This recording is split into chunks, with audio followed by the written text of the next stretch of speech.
Welcome to flavours of நெல்லை. இன்றைக்கி கிச்சனில் chicken கறி எப்படி செய்கிறதுன்னு பார்க்கலாங்க. இதில் வந்து ஹெவியாக மசாலா தேங்காய் எதுவுமே சேர்க்காமல் சிம்பிளாக தான் இது செய்ய போகிறேன். ஒரு கடாயில் 2 டேபிள் ஸ்பூன் அளவுக்கு தேங்காய் எண்ணெய் சேர்த்துக்கலாம். எண்ணெய் நல்லா சூடானதும் அதில் 1/2 டீஸ்பூன் சோம்பு, 2 பட்டை, 4 காஞ்ச மிளகாய் இதை கட் பண்ணி சேர்த்துக்கலாம். 2 பெரிய வெங்காயம் நல்லா தின்னாக ஸ்லைஸ் பண்ணிவிட்டு அதையும் இதில் சேர்த்துக்கலாம். இந்த வெங்காயத்தை நல்லா வதக்கி எடுத்துக்கலாங்க. வெங்காயம் வந்து நல்லா வதங்கினா தான் சிக்கன் கறிக்கு வந்து ஒரு நல்ல ஃப்ளேவர் கிடைக்கும்.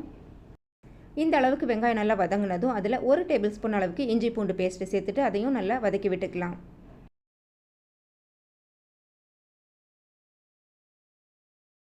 இந்த அளவுக்கு நல்லா வதக்கினதுக்கப்புறமா நம்ம இதில் 1/2 டீஸ்பூன் மஞ்சள் தூள், 1 டேபிள் ஸ்பூன் அளவுக்கு மிளகாய் தூள் சேர்த்துக்கிறேன். உங்கள் காரத்துக்கு தகுந்த மாதிரி நீங்கள் கூட குறைய சேர்த்துக்கலாம். சேர்த்துட்டு இதையும் நல்லா வதக்கி விட்டுக்கலாம். இப்போ இதில் ஒரு 2 பெரிய தக்காளி எடுத்து கட் பண்ணி வச்சுருக்கேன், அதையும் இதில் சேர்த்துக்கலாம். இந்த தக்காளி வெங்காயம் எல்லாம் ஒன்று சேர்ந்து ஒரு தொக்கு பதத்துக்கு வரணுங்க. அது வரைக்கும் இதை நல்லா வதக்கி விட்டுக்கலாம்.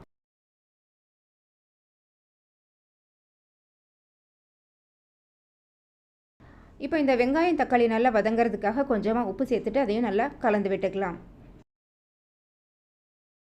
ஒரு மூடி போட்டு ஒரு 2-3 நிமிஷத்துக்கு இதை வச்சுட்டிங்கன்னா நல்லா வதங்கி வந்துடும். இப்போ பாருங்கள், வெங்காயம் தக்காளி நல்லா வதங்கிருச்சு. இதை ஒரு வாட்டி நல்லா கலந்து விட்டுட்டு இதில் ஒரு 2 டேபிள் ஸ்பூன் அளவுக்கு தனியாத்தூள் சேர்த்துக்கலாங்க. இந்த வெங்காயம் தக்காளி மசாலா எல்லாம் ஒன்று சேர்ந்து ஒரு நல்ல தொக்கு பதத்துக்கு வந்ததும் இதில் நம்ம கழுவி க்ளீன் பண்ணி வச்சுருக்கிற சிக்கனையும் சேர்த்துட்டு நல்லா கலந்து விட்டுக்கலாம். நான் இன்றைக்கி 1 கிலோ சிக்கன் எடுத்திருக்கேன். சிக்கன் வந்து இந்த தொக்கோடு சேர்த்து ஒரு 2 நிமிஷத்துக்கு நல்லா வதக்கிக்கோங்க. அதுக்கப்புறமா இதில் தண்ணி சேர்த்துக்கலாம்.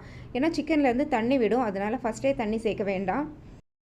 ஒரு 2-3 நிமிஷத்துக்கு இதிலே நல்லா வதங்கட்டும், அதுக்கப்புறமா நம்ம தண்ணி சேர்த்துக்கலாம்.